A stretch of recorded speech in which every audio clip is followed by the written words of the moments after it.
একই দেশের পতাকা মোরা বুকে নিয়ে খেলি, একই মাঠে ঘাম ঝরাই, স্বপ্ন দেখি জয়গানের, তবু ভাগ হয়ে যায় স্বীকৃতি, ভাগ হয় প্রাপ্য সম্মান। এই লাইনগুলো যেন বাংলাদেশ ক্রিকেটের সমার্থক, যেখানে পুরুষ দল নিয়ে চলে বিসিবির মাতামাতি আর নারী ক্রিকেট পড়ে থাকে অবহেলায়, অন্যায্যতায়। মাস পেরুলেই মাঠে গড়াবে নারী ওয়ানডে বিশ্বকাপ। দিনের হিসেবে 53 দিন পর নারী ক্রিকেটের সবচেয়ে বড় আসরের আগে কি করছে বাংলাদেশ নারী ক্রিকেট দল? 19 এপ্রিল পাকিস্তানের বিপক্ষে সবশেষ ওয়ানডে ম্যাচ খেলেছেন জ্যোতি মারুফারা। অর্থাৎ 111 দিন আন্তর্জাতিক ক্রিকেটের সাথে কোনো সম্পৃক্ততা নেই নারী ক্রিকেটারদের। অথচ একই সময়ে 4টি ভিন্ন দেশের সাথে মোট 5 বার সিরিজ খেলেছেন লিটন শান্তরা।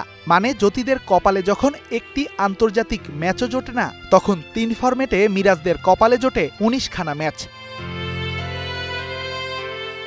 অবশ্য 111 দিন জ্যোতিরা যে বসেছিলেন এমনটাও নয়। সিলেটে প্রায় 30 দিনের ফিটনেস ও স্কিল ক্যাম্পে ছিলেন তারা। বর্তমানে আছেন সাভারের বিকেএসপিতে, যেখানে 15 আগস্ট পর্যন্ত চলবে আরেকটি ফিটনেস ক্যাম্প। এরপর বিকেএসপির মাঠে 3 দল নিয়ে চলবে চ্যালেঞ্জ কাপ। নারীদের 2 দলে ভাগ করে তৃতীয় দল হিসেবে অংশ নিবে পুরুষদের অনূর্ধ্ব 15 দল। অবশ্য বৈরী আবহাওয়ায় সেই ম্যাচ নিয়েও তৈরি হয়েছে শঙ্কা।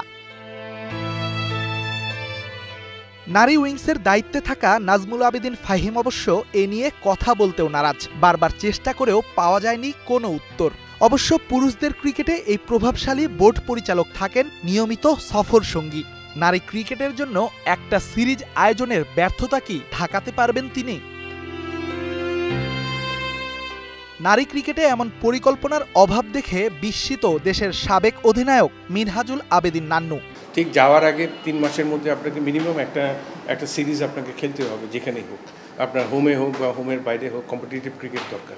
তো সেই জায়গায় যদি আমরা কোনো সিরিজ করতে না পারি, এটা তো আমাদের অবশ্যই এটা নিয়ে চিন্তা করা উচিত। কেন হবে না? নারীর কিন্তু ফার্স্ট ক্লাস ক্রিকেট হয় এখন।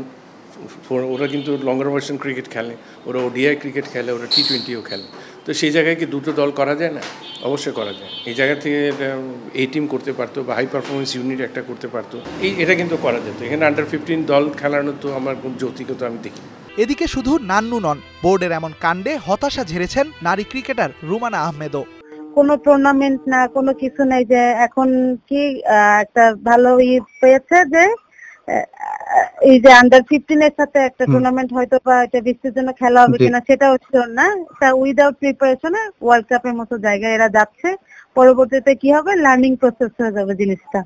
তো আমরা লার্নিং করতেই থাকি। আমাদের আর কিছু পাওয়ার কোনো কিছু নাই, যা পাওয়ার হয়ে গেছে আমাদের মনে হয়। পুরুষ দলের সাফল্য যখন আলোয় ভেসে ওঠে, তখন নারীদের অর্জন হারিয়ে যায় অন্ধকারের আড়ালে। তবুও তারা থেমে যায় না, কারণ লড়াইটা যে শুধু প্রতিপক্ষের বিরুদ্ধে না, লড়াইটা বৈষম্যের দেয়াল ভাঙ্গার। এটাই গল্প। লাল সবুজের এই দলটা অদম্য অথচ বড্ড অবহেলিত। Redwan Shaon, star news, Dhaka.